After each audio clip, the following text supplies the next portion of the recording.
The Powder River country was changing. Roads carving scars across the plains, soldiers marching deeper into buffalo country, and the old balance of the world tilting toward war. In these uneasy days, a young Oglala warrior stepped quietly into a destiny he never sought but could no longer avoid. This is the moment when raids turned into resistance, when a hunter became a strategist, when a man shaped by silence began shaping history. From the war pipe carried into the winter camps, to the lightning raids along the Platte, to the gathering storm that would soon explode at Fort Phil Kearny, Crazy Horse was no longer just a name whispered in the lodges. He was becoming the sharp edge of a nation fighting for its life. Welcome to Chronicles of the Old West. This is Spirit of the Thunder People, the life of Crazy Horse, Episode 3. The war has begun, and the world is about to learn his name.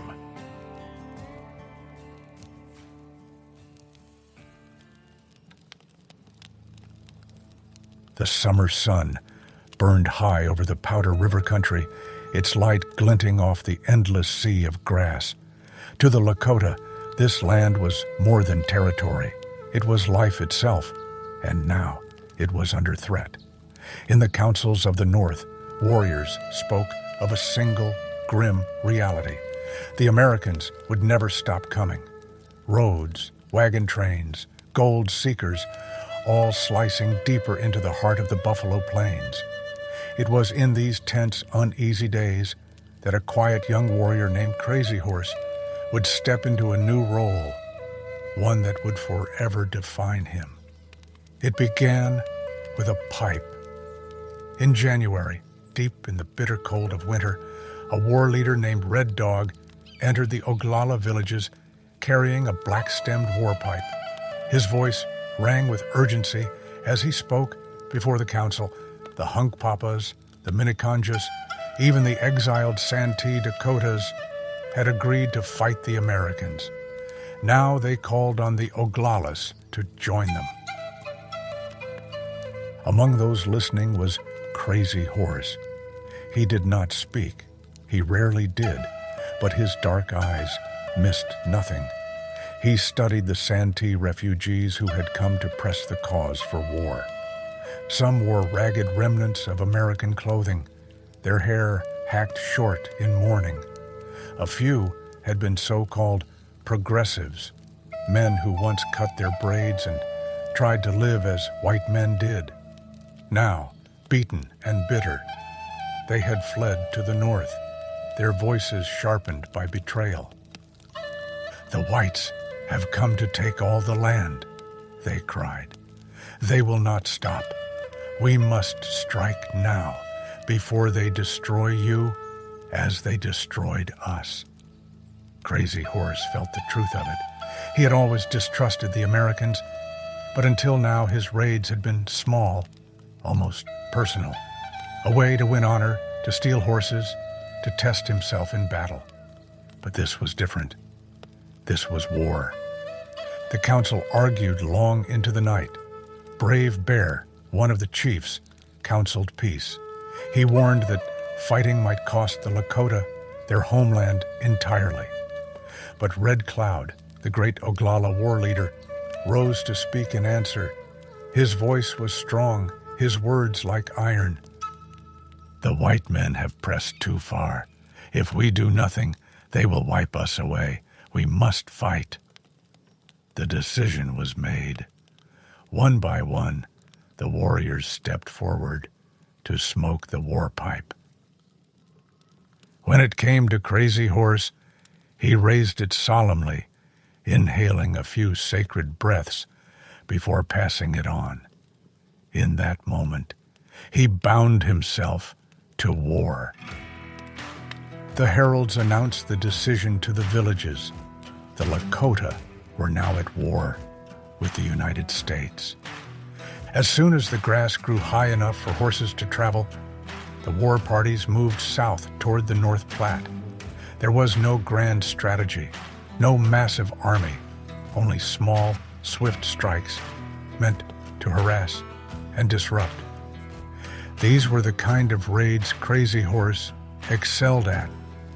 He formed an unlikely partnership with Little Big Man, a warrior as loud as Crazy Horse was silent. Little Big Man was short and powerfully built, his chest crisscrossed with scars from Sundance rituals. He loved to boast, his voice booming in camp as he promised victories before the raids had even begun. Crazy Horse was his opposite, quiet, deliberate, a man who preferred to study a trail in silence rather than talk about what he would do once he reached it.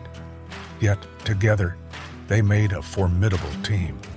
Where Little Big Man roused the young men with fiery speeches, Crazy Horse inspired them with something quieter, something steadier. He planned carefully, knew every turn in the Platte River Valley, every telegraph pole, every stage station, and he led his war parties like a hunter closing in on prey. The two men rode at the head of raiding bands that slipped like shadows across the Overland Trail. They cut telegraph wires in the night, left mail stations smoldering in the dawn, and drove off herds of American horses and cattle with ruthless efficiency. Now and then, a careless settler who wandered too far from the wagon road was killed, a stark warning to anyone who thought this was open country. Every raid was a statement. Every burned wagon, every broken telegraph wire was his way of telling the Americans what they refused to hear in council. This was Lakota land, and they would defend it. While Crazy Horse raided in the north, events far to the south lit a fire that would burn across the plains. In November 1864, at a place called Sand Creek, Colorado, soldiers under Colonel John Chivington descended on a peaceful Cheyenne village. The attack was not a battle, it was a massacre. Women and children were slaughtered, their bodies mutilated in ways too horrific to speak aloud. Survivors fled north, their hair cropped short in mourning, their bodies scarred and bleeding. When the Cheyenne fugitives reached the Oglala villages the following spring, the grief of the survivors was like a storm breaking over the camps. Crazy Horse watched as widows and orphans knelt before the chiefs, weeping, begging for vengeance. Wailing women placed their hands on the heads of war leaders, smearing them with their tears. Crazy Horse sat among the gathered warriors, his expression carved from stone. He gave nothing away, but every word from the Cheyenne survivors cut into him like a knife. They spoke of Sand Creek, of women shot as they fled, of children butchered in the snow, of soldiers laughing as they mutilated the dead. The stories were told with tears and trembling voices, and Crazy Horse listened without blinking, but something in him hardened with every detail. The Americans had broken every promise they had ever made. They had killed the innocent, shamed the dead, and dared to call it victory. There could be no more councils, no more treaties, no more talk of peace. The strong hearts, the militant warrior society, to which Crazy Horse now felt a growing pull, made their feelings clear. Their voices rang through the councils, urging war, and their defiance was infectious. Slowly, almost reluctantly, the old peace leaders began to yield. Even Man Afraid of His Horse, a chief who had stood for years as a shield against war, bowed his head at last. He saw what everyone saw. The tide had turned. The younger warriors would not be restrained any longer, and even the chiefs who longed for peace could feel the pull of vengeance.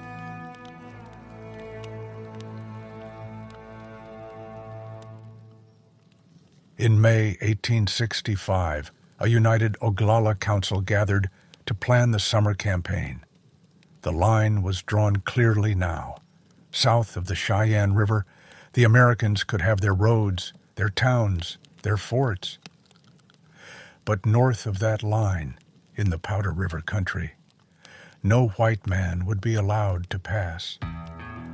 War parties launched their first major strikes along the Overland Trail almost immediately. Crazy Horse, alongside Little Big Man and other young leaders, rode again and again into the Platte Valley. Telegraph poles were hacked down, mail stations burned, settlers scattered. For 2 weeks, the Lakotas dominated the trail, striking hard at anyone who did not belong. The army was caught flat-footed. Their garrisons were undermanned, their patrols too slow to catch the raiders. Traders were forbidden to sell ammunition to the Lakota, but the warriors had already stocked up for the season, and Cheyenne refugees brought word of Métis traders in Canada willing to supply more. By now, Crazy Horse's raids were leaving a mark that even the soldiers could not ignore. Scouts began to whisper his name, describing a leader who struck without warning and vanished just as quickly. What set him apart was not reckless bravery, but precision. He seemed to know exactly where to hit and when to disappear. Each raid carried a new edge.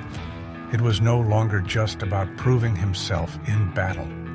For Crazy Horse, every attack was personal now, driven by a quiet fury that gave his actions a cold, deliberate purpose. For all the victories, the war was not without personal cost.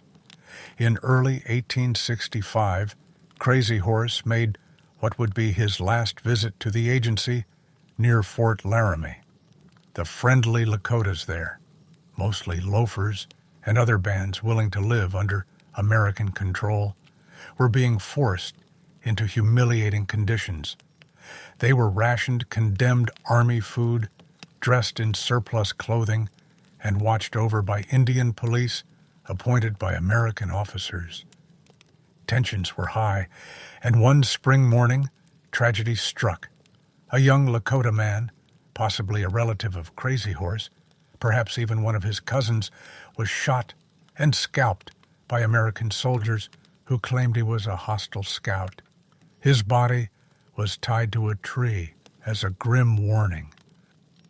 Whether this youth was truly Crazy Horse's relative by blood is uncertain, but for Crazy Horse, it didn't matter. It was personal. That day, he turned his horse north and rode away from Fort Laramie for the last time. He would not return to an agency until surrender was forced upon him more than a decade later.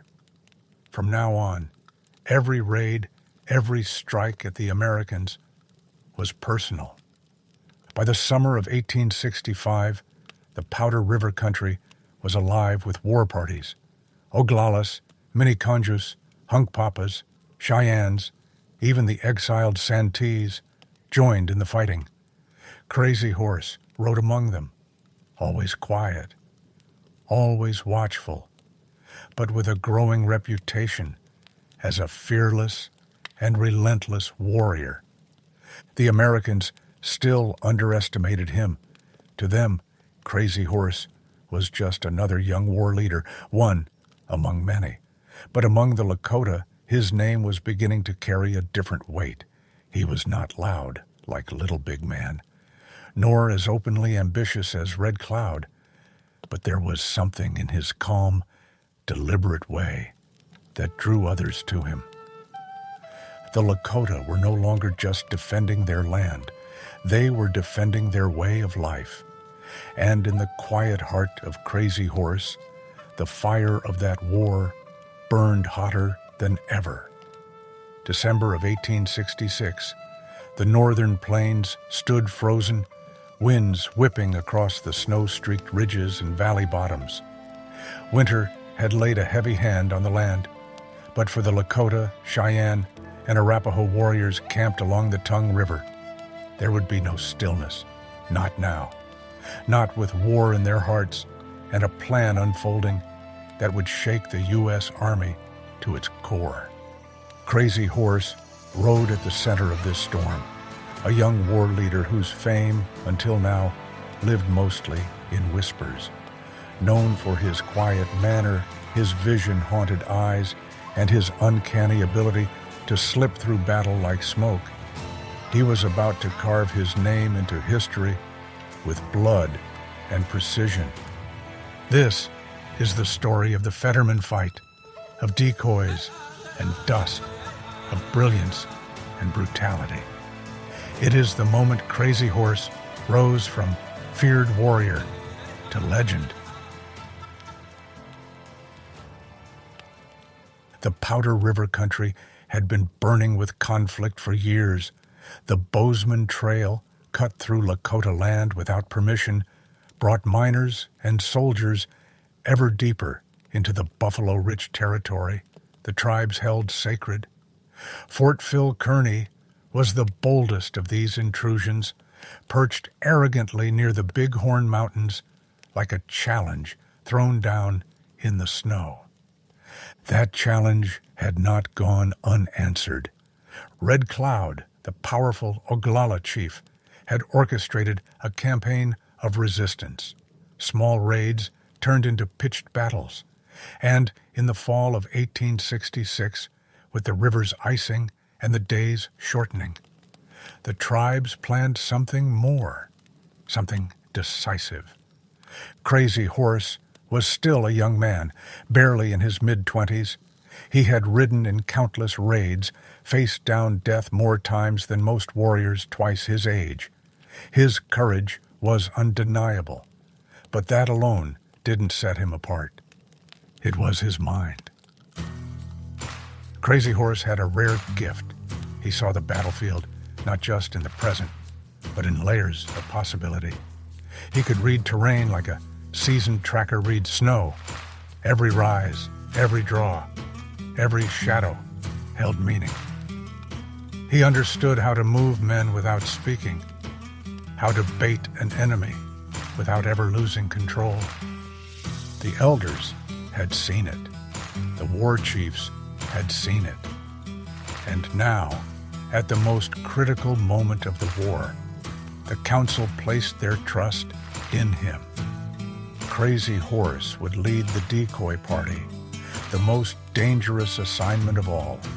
He would ride ahead of the army, taunt them, lure them forward, and when the soldiers chased him, believing they were hunting a few reckless warriors, he would lead them straight into an ambush. It would require perfect timing, total control, and nerves as cold as the Wyoming wind. No one else could do it like Crazy Horse. December 20th, 1866. The war party, nearly 1,500 strong, assembled before dawn near the headwaters of Prairie Dog Creek. Amid the steam of breath and the crunch of hooves in frozen grass, the Lakota war prophets summoned a vision. Among the assembled warriors, a Winkte, a sacred two-spirit person, believed to move between the physical and spiritual worlds, began to ride. Clad in ritual garments, the Winkte moved slowly down the line of warriors, swaying in the saddle like a reed in the wind, eyes turned skyward, as if listening to something the others could not hear. Each ride was a question cast into the spirit world. On the first pass, the Winkte whispered of a handful of soldiers. On the second, the number grew. On the third, the voice trembled, more still.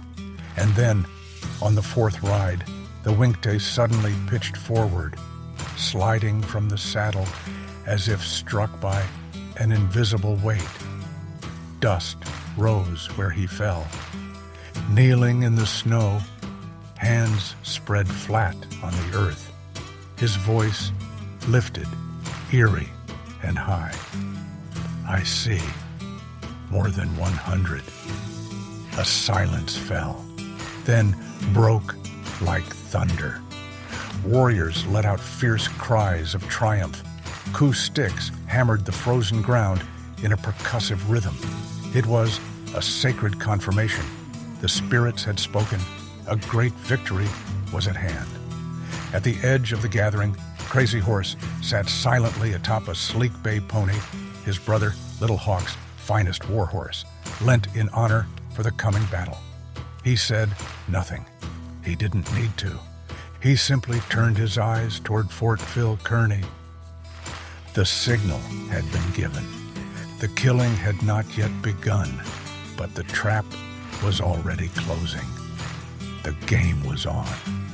High atop Lodge Trail Ridge, Crazy Horse and his hand-picked group of 10 riders, Cheyenne, Arapaho, and Lakota, waited like shadows.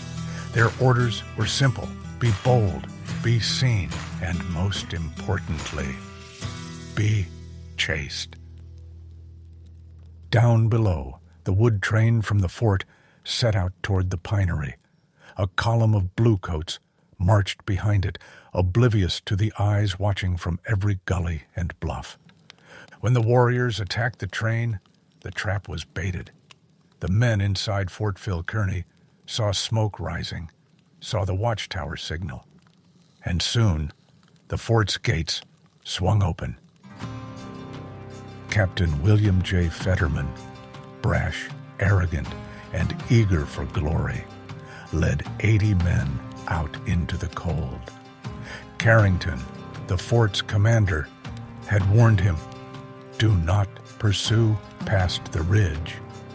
Fetterman nodded, and then did exactly that. As the soldiers moved into the valley, Crazy Horse and his decoys sprang to life. Galloping just ahead, they darted like ghosts, taunting, pausing, pretending their horses were lame. One even sat beneath a tree in plain view, wrapped in a red blanket like a bullfighter, daring a charge. Fetterman took the bait. Up the ridge his men came, first infantry, then cavalry, then a scattering of civilian volunteers with Henry rifles and dreams of frontier glory. Crazy Horse led them straight into the jaws of the trap. The decoys crested the top of Lodge Trail Ridge, their ponies moving at a steady gallop. Then, with practiced ease, they split, two wings veering away from each other like the arms of a great bird in flight. For a moment, they crossed paths, wheeling back toward the soldiers below. That was the sign. In an instant, the hills exploded with motion. From every ravine, gully, and creek bed, warriors surged forth in a coordinated wave. They came on horseback and on foot, faces painted, weapons raised, war cries slicing through the winter air. "Hopa! Hokahe!" they shouted, voices raw with fury and joy. The ground itself seemed to roar. The cavalry, caught in the narrow draw, barely had time to react. Arrows and bullets rained down like a storm of thorns. An officer's horse screamed as it crumpled under him, kicking wildly in the blood-slick snow. Lieutenant Drummond, saber flashing, tried to rally his men, but he was quickly surrounded, cut down in the chaos. Then came Crazy Horse. He rode like a spirit conjured by the land itself, hatchet in hand, eyes burning with focus. He weaved through the smoke and gunfire, his war pony darting between the soldiers like a hawk among crows. He shouted and slashed, vanished, and reappeared, always where the fighting was thickest, always one step beyond their reach. To those who saw him, it was as if he had become the storm itself, untouchable, inevitable. And then the screams began to fade. Guns fell silent. The smoke drifted on a wind that carried only the sounds of the dying. The trap had closed. The soldiers were surrounded, and for many, there would be no escape. For 45 brutal minutes, the soldiers fought and died. Some managed to hold behind rocks or snowdrifts, firing desperately. The civilians with their Henrys laid down a hellish fire, wounding many warriors, but the tide could not be turned. Captain Fetterman fell, his throat slashed by American horse, a fellow decoy and warrior of renown. One by one, the soldiers were overwhelmed.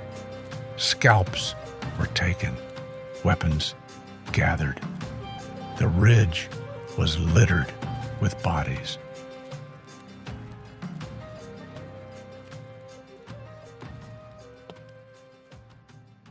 When the smoke cleared and the warriors pulled back, 81 American soldiers lay dead.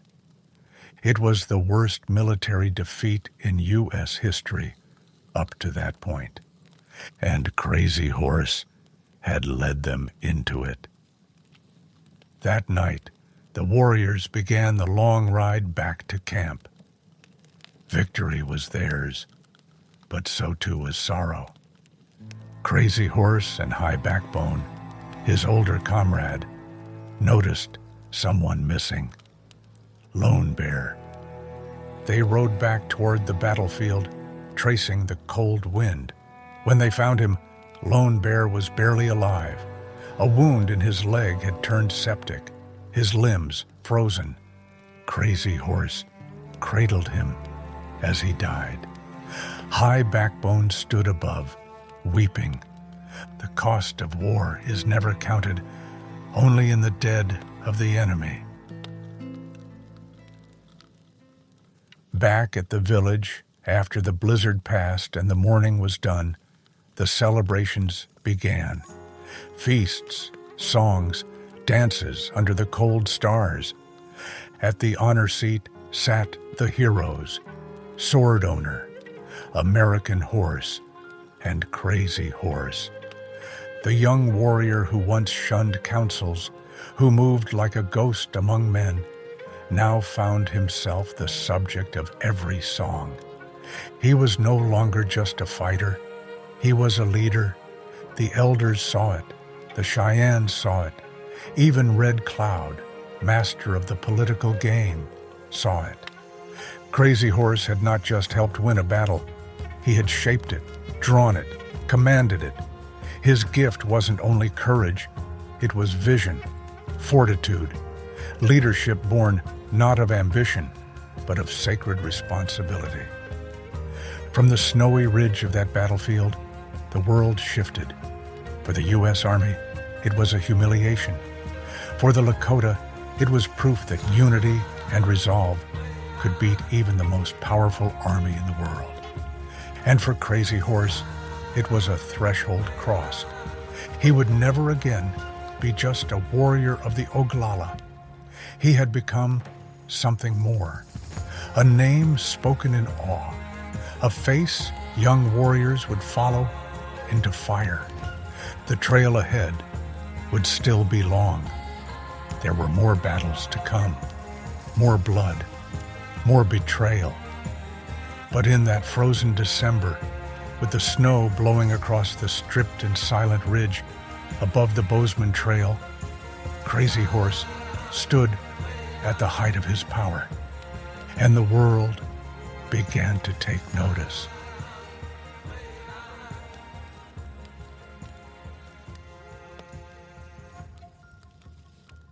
For 4 nights, the victory songs echoed across the Tongue River. Fires lit the hills. Painted faces danced beneath winter stars. The defeat of Captain Fetterman's command, what the Lakota would forever call the Battle of the 100 in the Hands, was a thunderclap across the plains. But winter has its demands. The buffalo thinned, supplies ran low, the camps scattered, Red Cloud's bad faces moved toward the Little Bighorn. Others drifted down to the Yellowstone. In Washington, calls for vengeance grew muted. Instead of a swift reprisal, the government sent lawyers and commissioners. Men in wool suits came to talk peace. But the army still marched, reinforcing the Overland Trail forts. And Crazy Horse, he was not done. Come spring, he struck again, small raids along the Powder, ambushing troops near Fort Reno. His warriors didn't linger, strike and vanish, watch the trail, cut off supplies, keep them guessing. Settlers and freighters refused to travel. The Overland Trail had become a ghost road, choked with fear.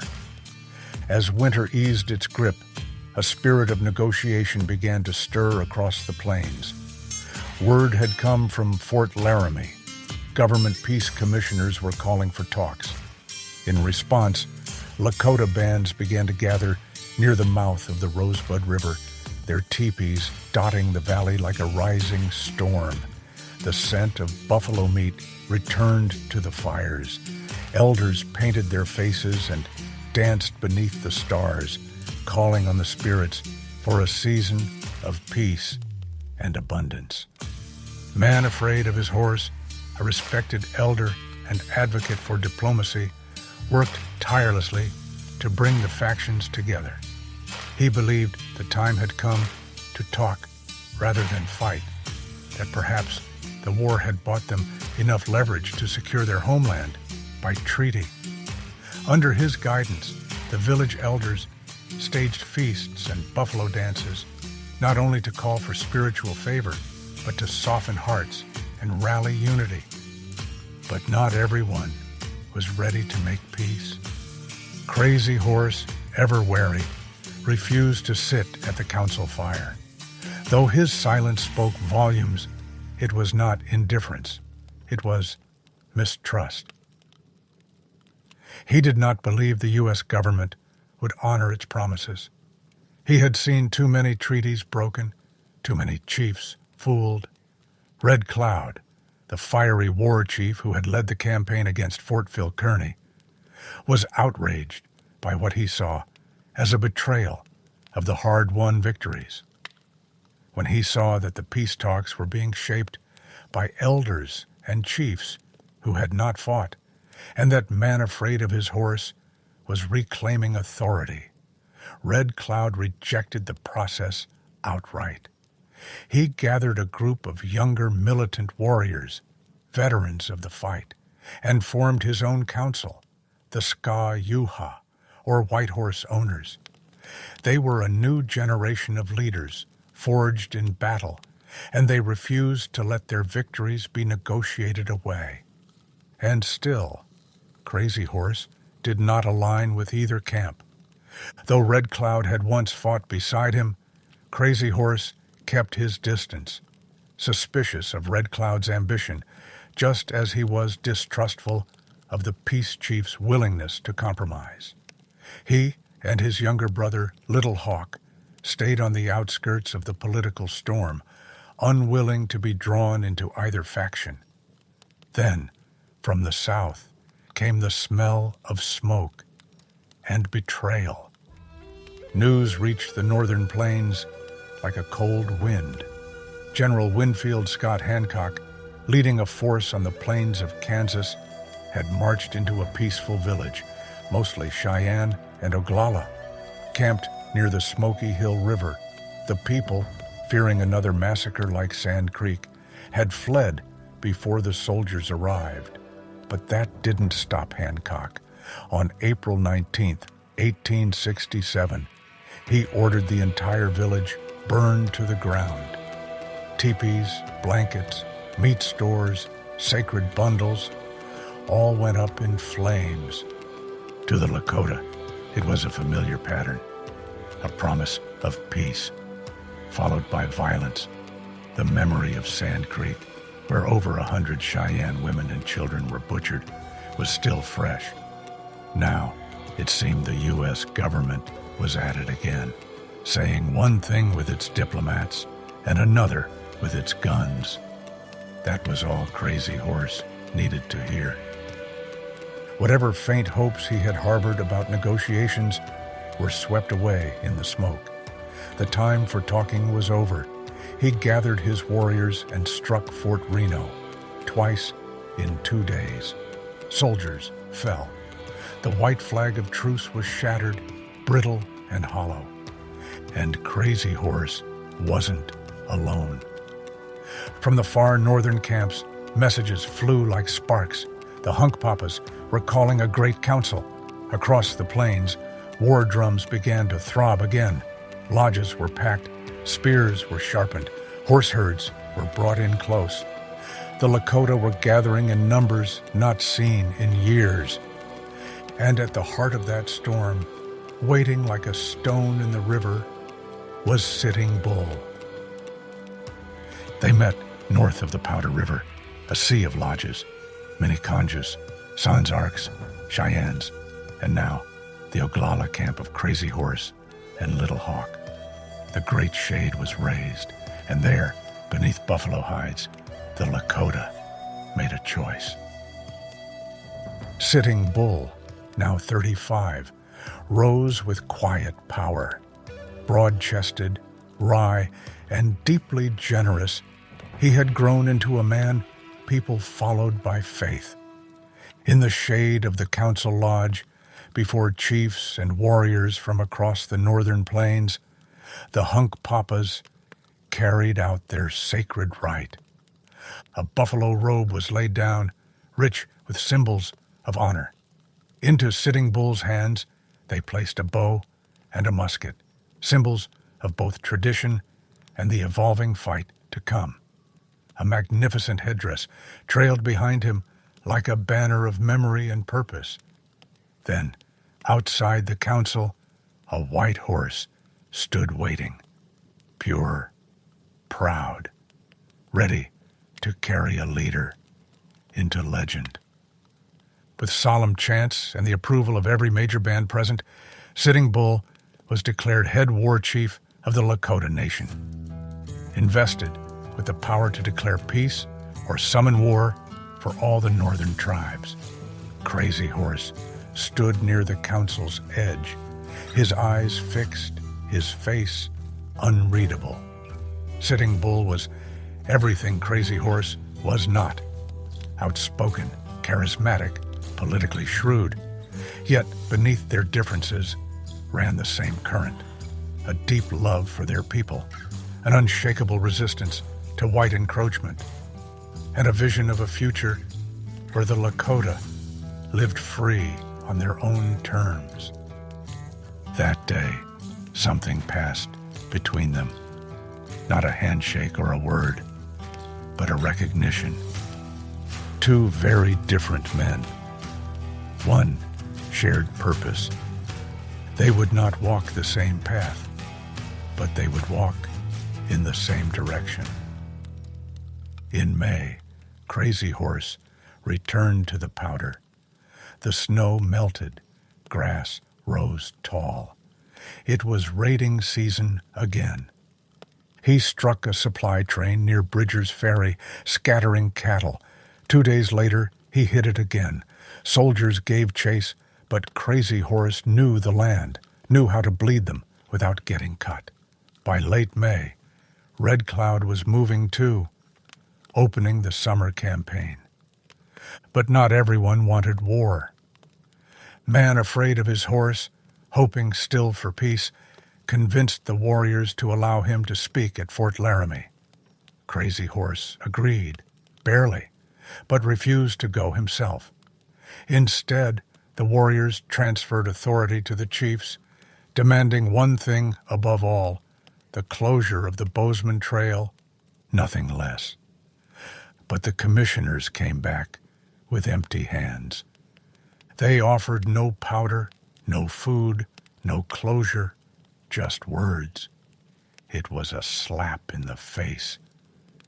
Then came worse news. Fort Fetterman was being built, a fourth post, anchoring the very trail the Lakota had bled to block. Something inside Crazy Horse snapped. He pulled away, led his people north to prepare for war. Red Cloud, too, moved again. His men clashed with cavalry near Fort Phil Kearny. Small battles flared, and in early July, the Lakota gathered once more, this time for the sun dance.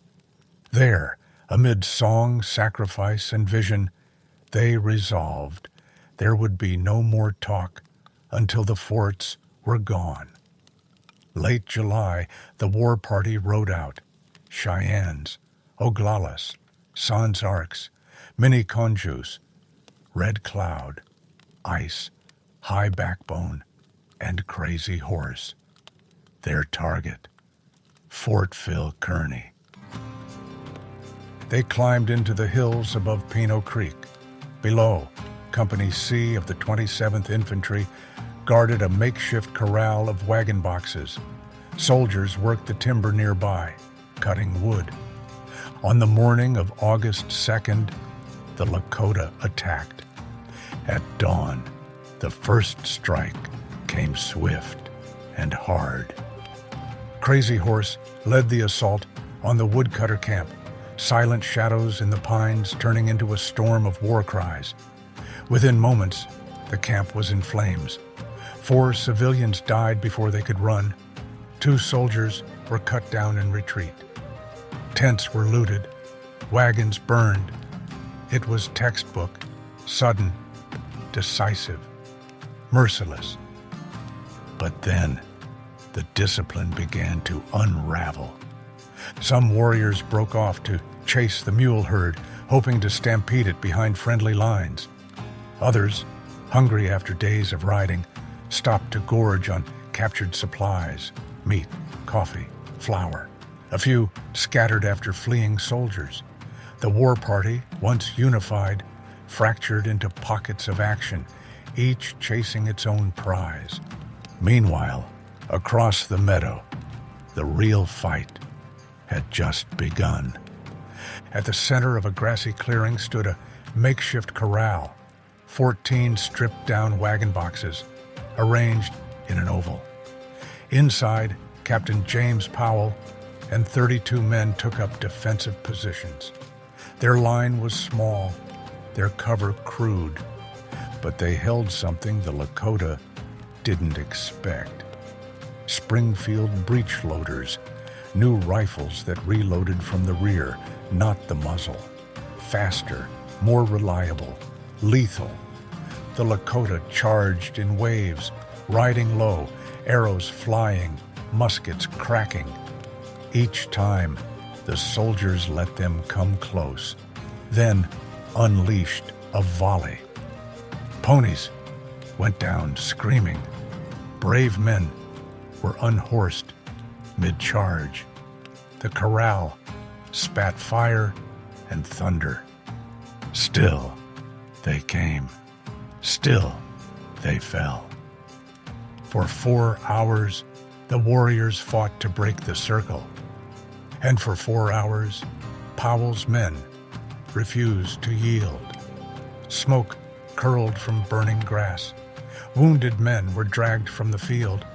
The Lakota tried fire arrows, tried charges on foot, tried flanking from gullies, but the corral stood like a stone in a rising flood. At last, Crazy Horse gave the signal. It was over. He and the other war leaders called their warriors back. The ground was littered with bodies, horses, broken weapons. The soldiers had held.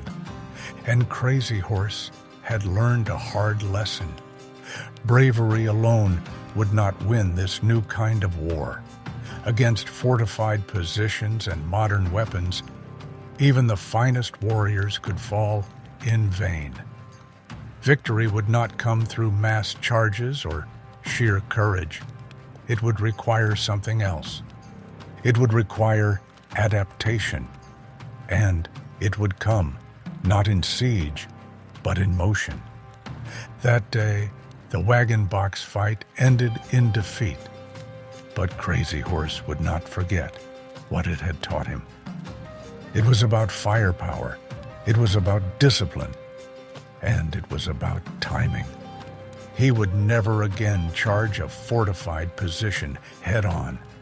He would keep the enemy moving, keep them guessing, fight them on the open ground, where Lakota warriors reigned. Back on the Rosebud, the war councils met. The Bozeman Trail still saw no settlers. Supply lines were in chaos. Even the U.S. government began to rethink its plan. In August, a new peace commission was formed, and for the first time, the idea of abandoning the Bozeman Trail was seriously considered. Loafer messengers rode out. Another round of peace talks was called for. The Lakota gathered once again. Crazy Horse remained skeptical. He would honor the truce, but refused to go to Fort Laramie. Still, he took the pipe. He drew the smoke. By spring, word spread like wildfire. The Bozeman Trail would be closed. The forts would be abandoned. The war, at least this one, was won. Villages reunited. Red Cloud and Man Afraid of His Horse joined camps. For a moment, there was harmony. But Crazy Horse remained cautious. He stayed in the north, watching. When peace goods were distributed, he examined them. Blankets, knives, even a few guns. He wasn't eager to embrace treaties, but he knew when to pause. This, perhaps, was the moment to breathe. Still, the government's plans were ambitious. A great Sioux reservation, schools, farms, cattle, blacksmiths, seeds. Crazy Horse had no interest in becoming a farmer, but they promised something more important: 2 unceded territories, including the Powder River country. As long as the buffalo roamed, the Lakota could hunt. It was enough. In mid-June, Little Hawk rode to tell him the camps had signed. The posts would be torn down. Man Afraid of His Horse had danced. The Hunk Patila had received cattle and trade goods. Crazy Horse rejoined them, quietly. He would not go to Fort Laramie, but he would honor the peace.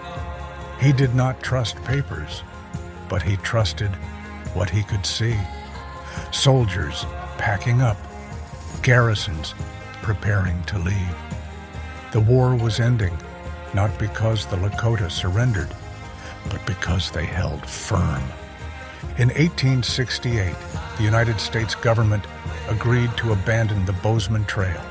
The forts were emptied, the road was closed, and for a fleeting moment, Crazy Horse and his people stood on ground that was theirs, by right, by blood, and by victory. And that wraps up this episode of Chronicles of the Old West. This podcast is a dramatized retelling based on real historical events, people, and places. Every effort has been made to remain true to the spirit and facts of history. Certain liberties have been taken with pacing and dramatic structure for storytelling purposes. The core events, figures, and settings are drawn from documented accounts and research. Next time on Chronicles of the Old West, the drums of war fall silent, and a fragile peace settles over the plains. But in the great Sundance camp along the Cheyenne River, a new kind of storm begins to gather. Crazy Horse is chosen as a shirt wearer, one of the 4 guardians of the Oglala people. Yet the honor brings with it a burden heavier than any he has carried before. As political factions deepen, buffalo herds thin, and the old world begins to crack, Crazy Horse finds himself caught between duty, desire, and destiny. And when a forbidden love ignites a deadly confrontation, the path ahead will change his life and the fate of his people forever. If you enjoyed the show, please take a moment to leave us a rating and review on Apple Podcasts or wherever you're listening. Your feedback helps us bring more stories to life. Thanks for listening. We'll see you next time on Chronicles of the Old West.